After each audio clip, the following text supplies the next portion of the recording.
HIV यानी AIDS confirm गर्न मुख्य टेस्टहरु पहिलो हो स्क्रिनिङ टेस्ट जसमा हामी गर्छौं र्यापिड एचआईभी टेस्ट र अर्को एलाइजा अथवा HIV1 र HIV2 antibody test.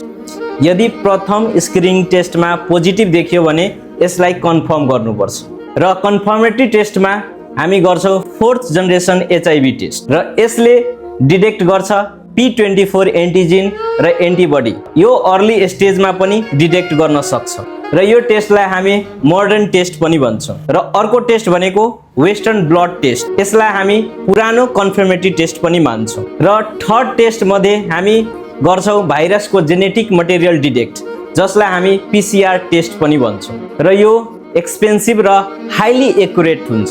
HIV infection confirm गर्न एक भन्दा धेरै टेस्ट गर्नुपर्छ र क्लिनिकल पनि कोरिलेसन हुनुपर्छ। यसको विन्डो पिरियड भनेको 2 देखि 12 विकसम्म हुन्छ र यस बीचमा फल्स नेगेटिभ रिपोर्ट पनि आउन सक्छ। यस रिलेटेड डिटेलमा चाहियो भने कमेन्टमा डिटेल लेख्नु होला, इनबक्स म गरिदिन्छु।